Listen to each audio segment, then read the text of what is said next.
Hello and welcome back. The Green Grimoire It's been a while. It's been a long time. Life has happened in a number of ways. Lots of life. Yeah, but we would like to get going again by starting essentially a monthly podcast. So this will go out on YouTube as normal. Yeah. But we'll also rip the audio and we'll put it up on Spotify and Apple Podcasts as well. So That's you the can't plan. get away from us. We can be everywhere. We can be everywhere. And also it means if you don't want to see our faces, you don't have to. Oh. So maybe we'll start by just going back to what the Green Grimoire is to us. So what is the Green Grimoire to you, Kerry? So the Green Grimoire, for me, it's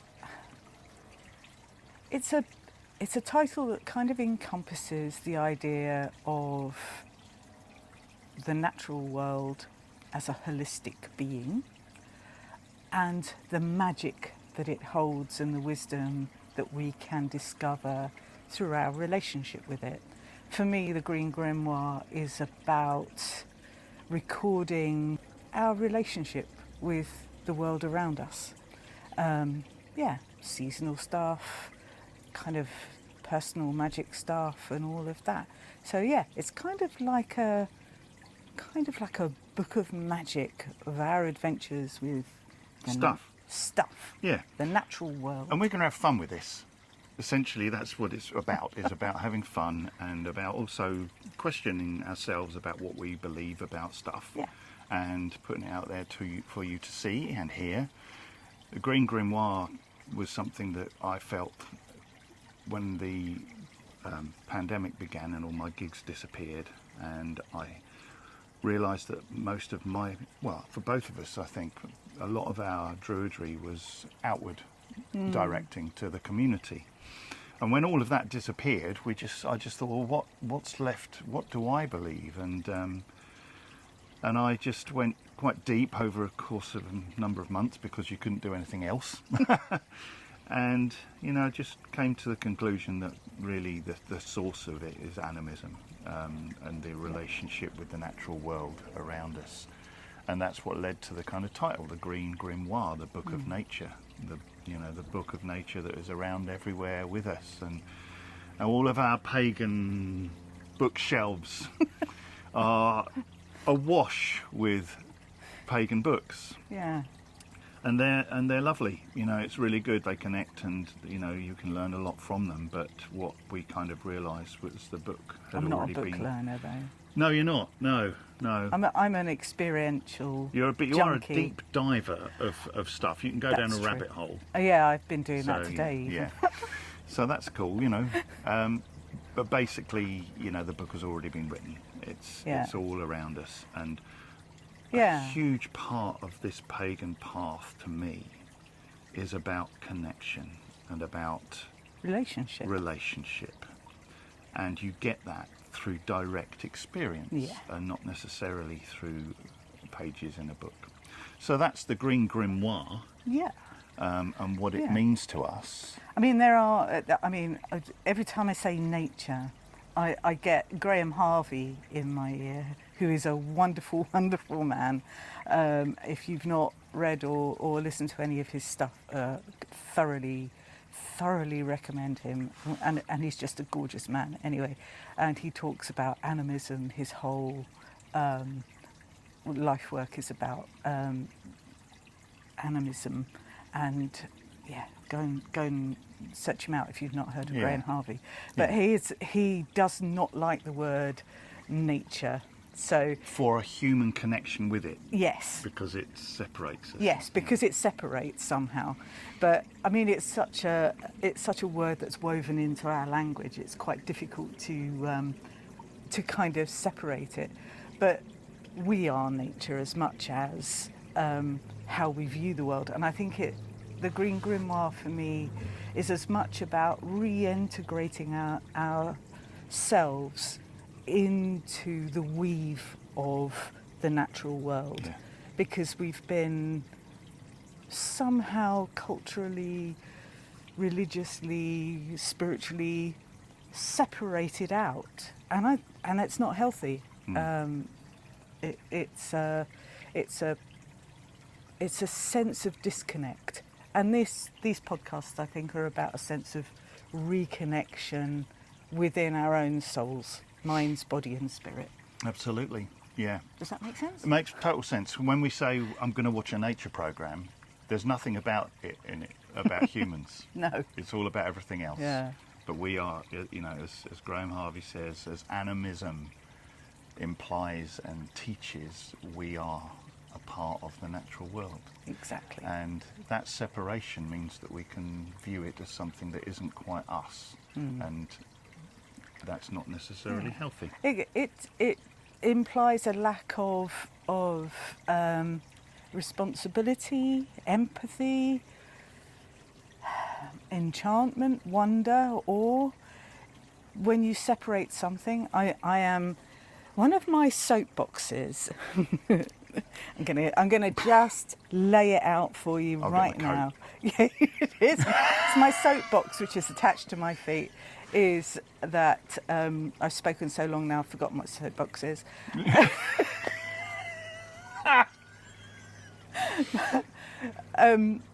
I know, I really have lost my train of thought now because I tried to justify but basically, a mechanistic, rational mindset is an anathema to an animist's way of being in this incredibly magical universe. And when you are purely rational, magic evaporates from the world. And that is one of the things about the Green Grimoire for me, is about re-enchanting my landscape, you know, and keeping that sense of wonder. So that's the kind of journey. That's right. We're on. And we went to a folk horror history thing a few weeks ago, and the woman on stage we were talking about what folk horror is and why it's so popular now. And it's about that disconnection from the furrows, from the land itself, when we used to go out and work the land. And then suddenly we are no longer living in rural communities, we're living in cities, we're disconnected from the furrows, and then something else begins to worry us within it. But the fact that people are really interested in that kind of thing now, she said the words that it does, in a way, re-enchant the land. It brings back that spirit of the land, even though in folk horror you're uncomfortable with it. But that re-enchantment is resistance. Re-enchantment is resistance. And I thought, I really love that. I love that idea. We're rebels, man. Yeah, that's it. So that, my friends, is the Green Grimoire. So that's what we're all about. That's what we're all about with this channel and this podcast. But what is going to happen in just a few days' time, and the date at least, is going to be Lughnasadh, Lammas. And we thought we'd talk about our feelings about that particular festival, as it's just on the horizon. Maybe when you get this, it might be over. I don't know. It might be, but yeah. It's around this time. Yeah. So, first harvest, first cutting of the corn. I mean, it's a pretty significant thing in the agricultural landscape, isn't it? Obviously, we have Tesco's these days. It doesn't feel quite so relevant to us. However, if there was no bread in the shops, we'd have a bit of a moan about that. So it's kind of looking at re-instigating the wonder. And the Wheel of the Year is a fantastic fulcrum map where you look at each season or celebration, and it's kind of like a seasonal fulcrum, a celestial fulcrum, and also a kind of psychological fulcrum. And that's part of the magic of the Wheel of the Year, despite the fact that it's a modern kind of invention, you know, a druid and a A druid and a witch, would be naked, Wiccan, lying on the side of a hill. in St Albans. Yeah. Oh, now you can get that image out of your head if you want, but that's fine. Yeah. Newen and Gardner sitting there cogitating and coming up with funky ideas, which basically have kind of animated the pagan kind of mindset ever since, which is really fabulous. Yeah, the Wheel of the Year, I think, It's a is brilliant one of the tool. things that if I was asked on a panel, and what one thing would you love to be still around in 1,000 years, that people look back on us as the ancient pagans, and what did we leave the world?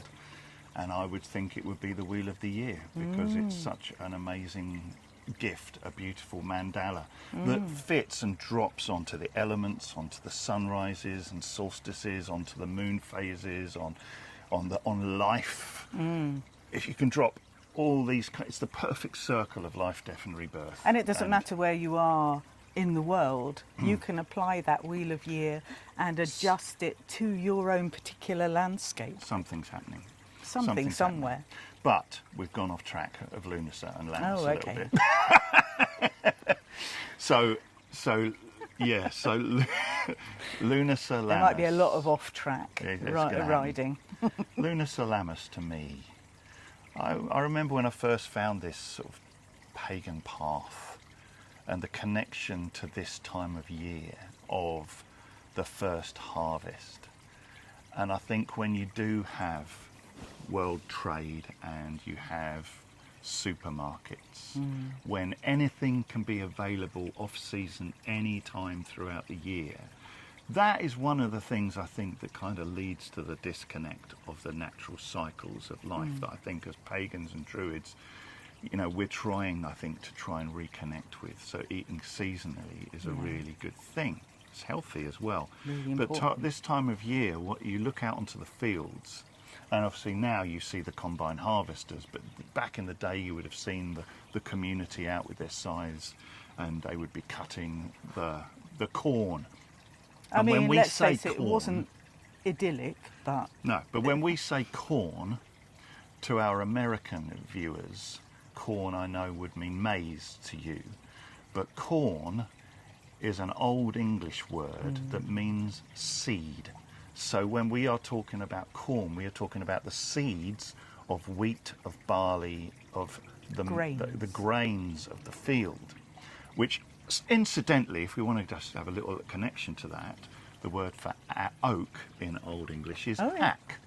So when you're talking about an acorn, you're talking about an oak seed, acorn. So that's what it is. So when we say John Barleycorn, we're talking about the barley seed. Yeah. And the corn in the field is that. And that gives us our bread, that gives us our beer, that gives whiskey. So many wonderful things in life come from grain. If you were reliant on the harvest, this would be an incredibly important time. And it would be symbolised and was symbolised by the falling of the corn in the field. And when I spoke to a Wiccan high priest when I first came to this path, I said, what is Lughnasadh? And she said, it's the culmination of everything of the Wheel of the Year. It's It's the great where mystery. everything is heading to.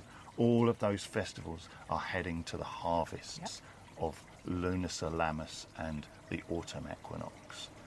So to me, that's what it's all about. It's about giving thanks for the sacrifice of our food, of what keeps us alive, of the fertility of the land coming to fruition, and then cutting that down and singing John Barleycorn or singing my song Lughnasadh or whatever it is you want to do, but it's that connection.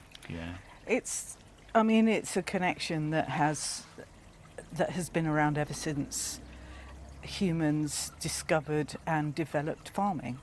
And there are so many ancient gods and goddesses. I mean, if you only have to think of the Greek, the Elysian mysteries with Demeter and Persephone, Kore, and the whole journey that involves initiatory processes and understanding what the great mystery was. And the great mystery is that life, death, and rebirth are all written in the landscape, and how we approach that is incredibly important.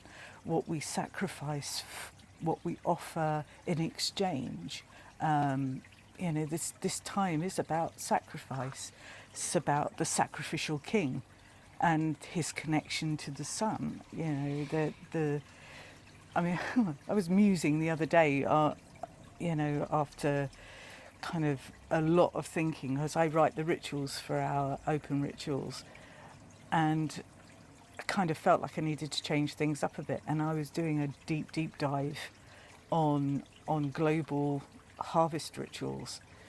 And the one thing, you look at the Osiris myth, you look at the Demeter and Persephone myth, you look at, all of that, Inanna maybe even, I don't know if she was a corn thing, but it's basically about a sacrificial king who is, killed, or somebody dies, they go into the underworld, they're resurrected, and that whole cycle of life, death, and rebirth is written in mythology from the earliest times.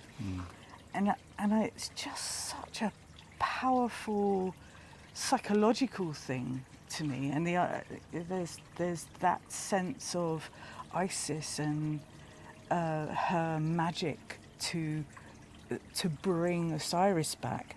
I love the ceremony of when the corn was cut, they made an Osiris, like a mummified version with the seeds all spread in, and then put him in the underground, into the ground, and he would then obviously sprout. I was thinking, how could I possibly do that at a public ritual? That reminds me of our corn dollies as well. Yes, corn dollies. Taking absolutely. the last corn sheaf of the year. Yep. And making that into the shape of a little figure, and Yep. then keeping that over the winter, Yep. indoors, out of the elements, and then bringing the corn dolly out to the fields. Yeah.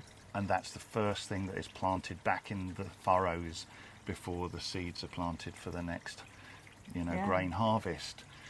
That's beautiful, It's and I think extraordinary. I remember people when I first came to this path, they said there are two books you must read. That is The White Goddess and The Golden Bough. And then a few years back it became, there are two books you must not read. That is The White Goddess and The Golden Bough. And they've kind of like been pushed to one side. But they were poetic. They were poetic and inspiring, and they inspired what we do today, without a doubt. If it wasn't for those two books, many of us would not be doing what we did today. Even if you're not reading them now, you are living through the result of loads of people who did. And I think one of the things that I love about the Golden Bough idea is that and the White Goddess to us, is that he looked at myth and saw these connections. And there's no doubt about it that these grain connections are everywhere. And I kind of found one the other day when I was carrying on my exploration of Old English. You find the character of shield sheafing. Now, shield sheafing is mentioned in Beowulf.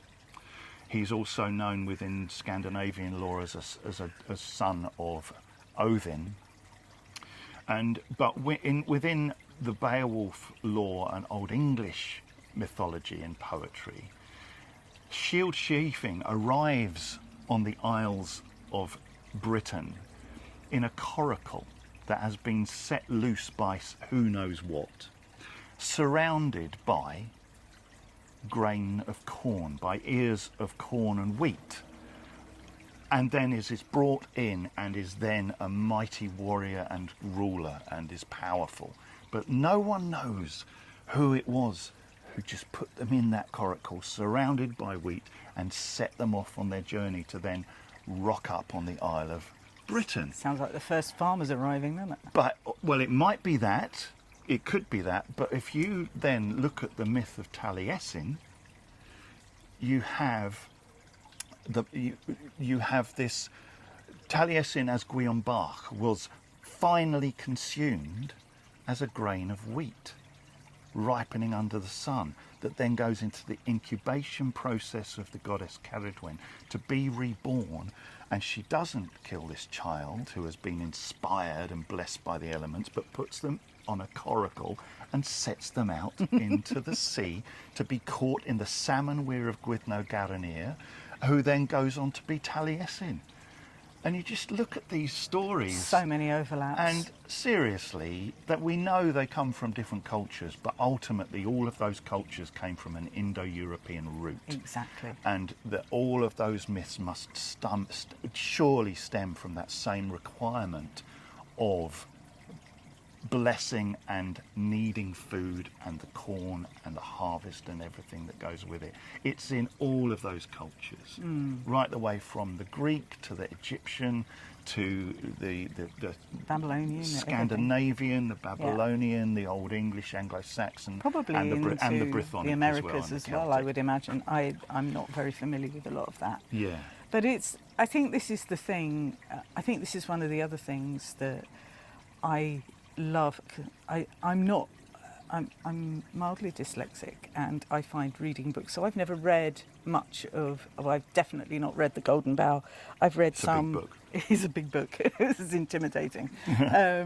I've read quite a lot of what she called the White Goddess, and many other different things. But for me, it's all about scraping away the constructs and the religious ideas and the social and political stuff to get to the nub of what the magic is. Of the animism behind it all. The absolute animism behind it. It's been, ever since I've been on this path, I found too much human overlay interferes with that sense of the person who didn't have Tesco's back in the day, the person who was afraid of going through the winter and not having enough food, of watching their children and their tribe starve.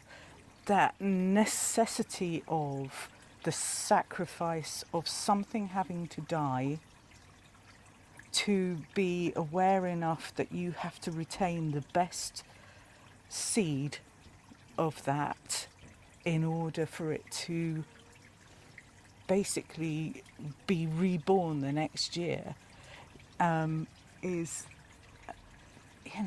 that's the fundamentals of this time of year, the first harvest.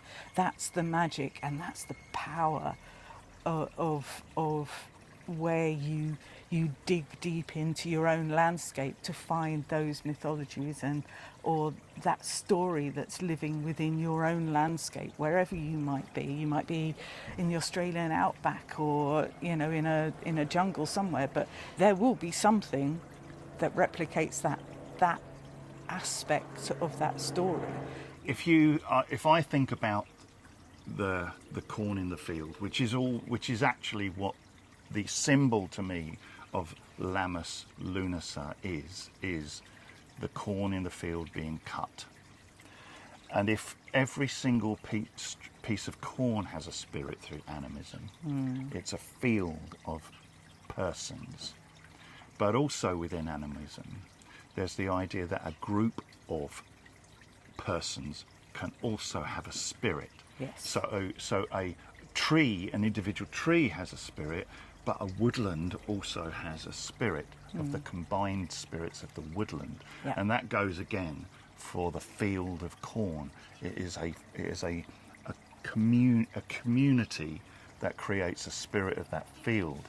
And we call that spirit of the field, and we have called that spirit John Barleycorn over the years. Yeah. And so that song that I think is probably written down, I think in the 12th century, I think it was, old song about the transformation of the falling of the corn, is just such a wonderful gift from the past to have that relationship with.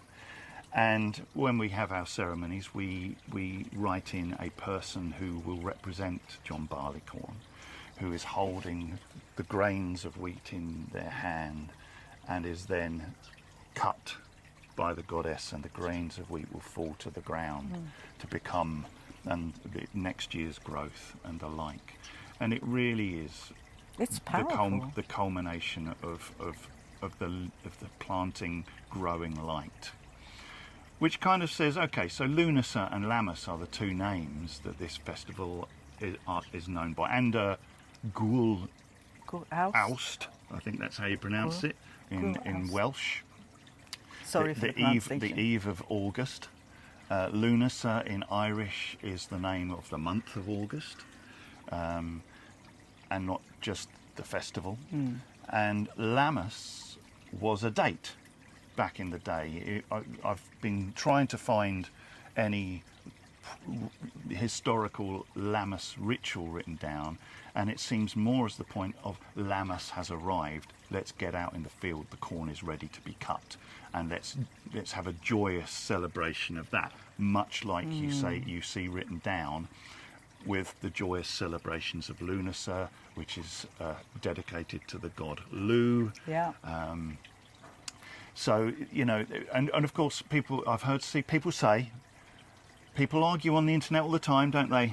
It's a fun thing you notice. Please don't argue. And when festivals come up, people, you know, have a shout about how it's pronounced, or that it's not really called that, and all those things like Mabon and the autumn equinox. Well, I've noticed over the last few weeks people saying that Lammas and Lughnasadh are not the same thing. Well, they are, to me, when you look at the actual what it's about.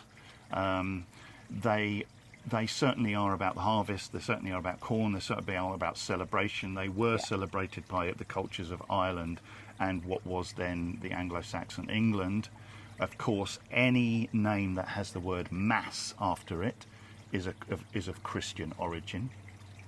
So Christmas, Candlemas, Lammas, they are of Christian origin.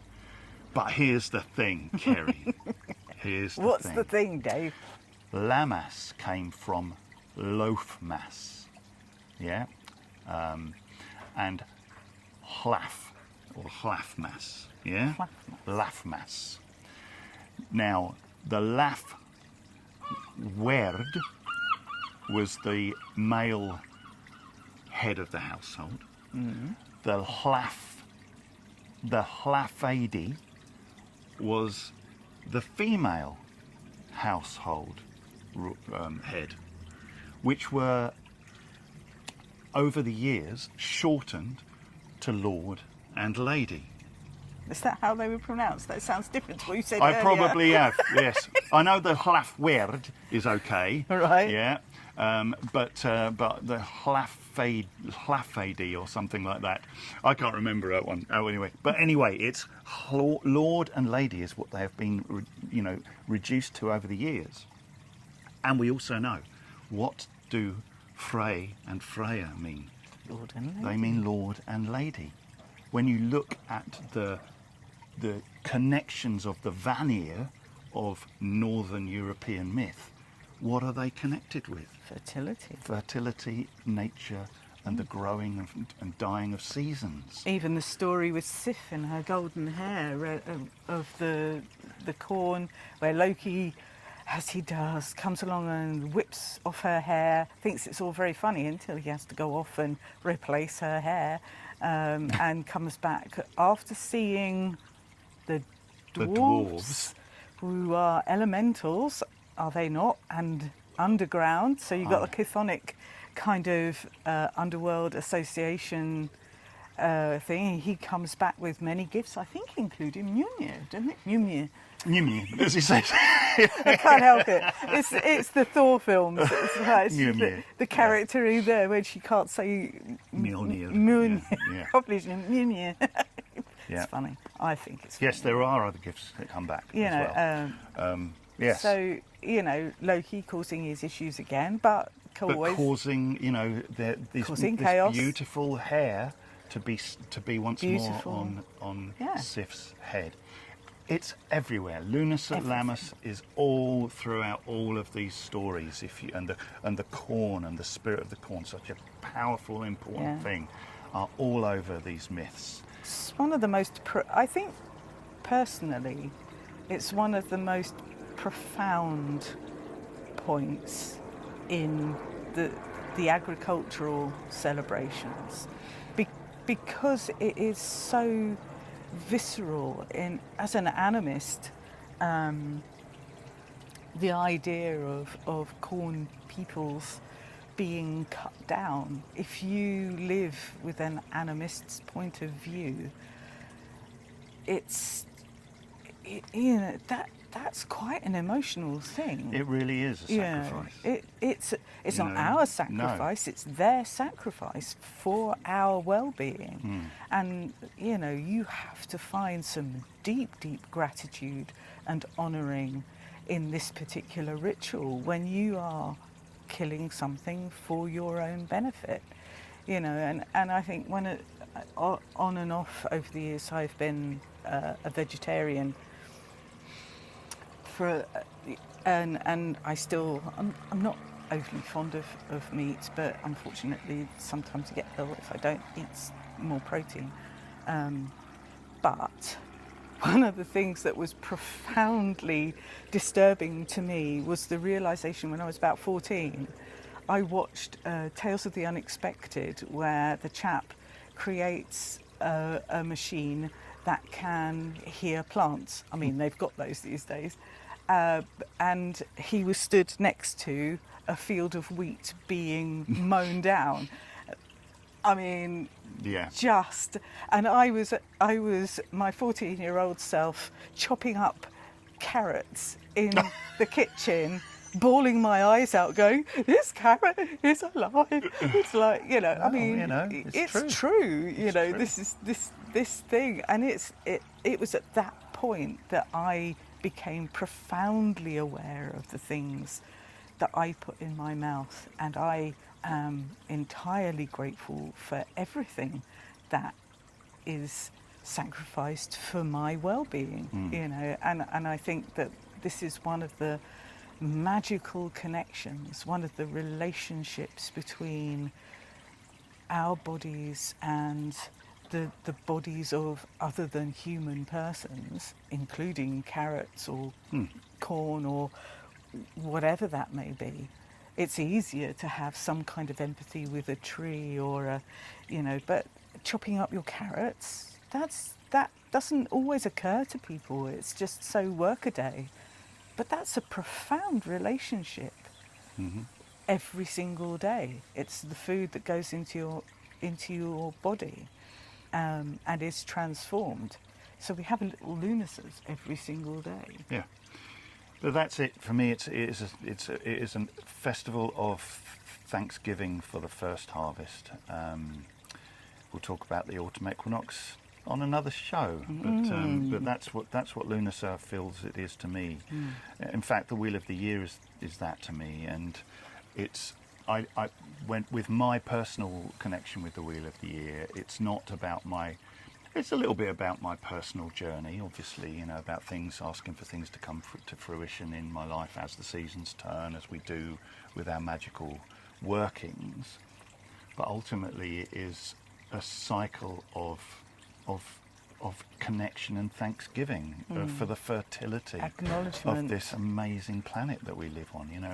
When you look out at the stars and you think, well, maybe we don't know if there's life anywhere else. Well, look at the paradise that we have and how we treat it, and that's a whole new conversation. I don't really want to go down a negative route on that. Not. But ultimately, it is about that connection and about that thanksgiving for what we have. Yeah, absolutely. For in the end, everything eats everything else. It doesn't matter what you are or how you buy and eat your food. Ultimately, everything on this planet consumes something. And I think it's about taking responsibility. Relationships are about responsibility, and that there's a word that is used a lot these days, and that's reciprocity. That sense of exchange, and that's a powerful thing. I'm sorry, I'm just being distracted by one of the beautiful little hoverfly moths that we have in the garden at the moment. That's amazing. That's so beautiful. It's the it's squirrel. But it's that sense, it's keeping that sense of wonder, it's keeping that sense of exchange, and keeping that sense of responsibility. You know, gifts are as much a responsibility to be used and to be honoured as they are a nice thing to have. Yeah. So, Yeah. that's Lughnasadh. Yeah, neither of us mind if you call it Lughnasadh or Lammas, to be honest with you. What we're Couldn't far care less. more important to us is How what you your feel about connection it. is to it and Yeah. how you celebrate it. So feel free to pop those in the comments. Yeah, how you please do. celebrate Lughnasadh, that kind of thing. Love That's to know what- how you celebrate. Yeah. That would be amazing to have. I think one of the other things we want to do with the Green Grimoire is to have that kind of sense of shared community Yeah. and sense of wonder. And it's like, well, this is how we think about it. This is how we feel about it. This is how we celebrate. You know what? Please feel free to share. Please feel free to give your kind of versions of wherever you live in the world. What are your traditions? Because I love that stuff. Absolutely.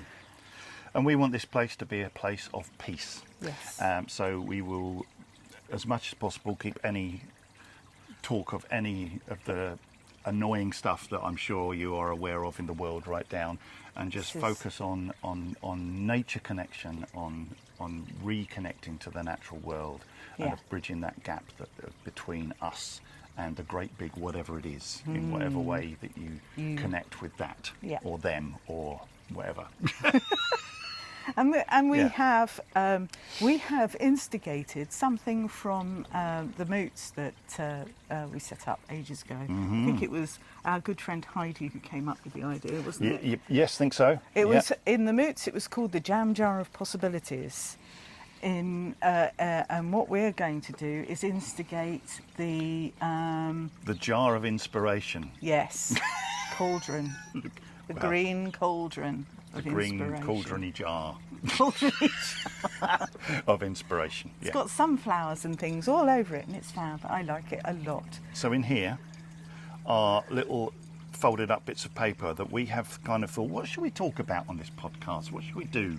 And so we wrote all these things down on Loads. these bits of paper, and at the end Pagan of each tombola now. at the end of each podcast, we Yeah. will pull one of these, and that will give us the topic for the next podcast. Yeah, That's the plan. that is the plan. So, there it is. More aeroplanes. Yeah. Okay, so would you like to do the honours? Drum roll, please. One-handed jump roll. What's the sound of one hand clapping? Got one? I've got one. What Okay. hand it is? Oh, okay. It is The Four Hallows. the Four Hallows. That was actually the last one I put in, and I woke up in the morning. Was it yesterday or the day before? And I had this idea floating around in my head. Okay. The Four Hallows. Four Hallows. Do you If wanna- you don't know what the Four Hallows are, you'll have to watch the next show, because we're not going to tell you now. Teaser. Yeah. Come find and out watch. what the mysteries of the Four Hallows are. Exactly. That'll be interesting to talk about. It should be We'll a go lot. down a number of rabbit holes with that one. So we're aiming to put these out in the first week of the month, every month. Yeah. So, and yeah, so that keeps us on track.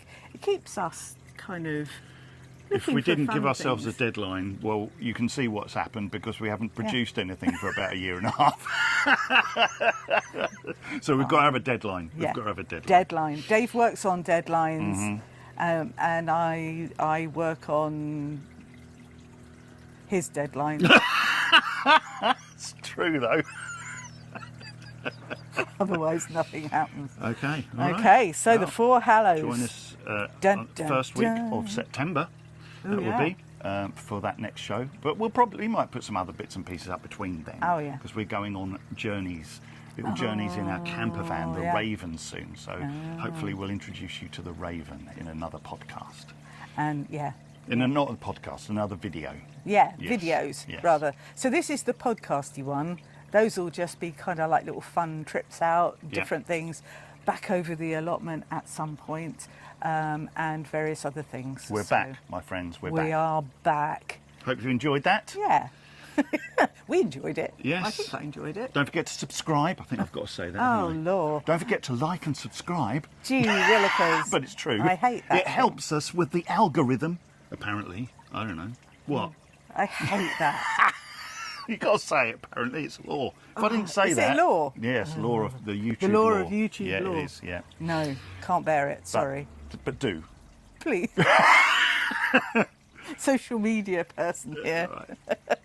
So, until then... Okay. So, until the next time, Yeah, we'll see you then. yeah. Thanks for sharing your time with us. Yeah. See you later. Please do. Comments. Tell us stuff. Yeah. Bye. Bye.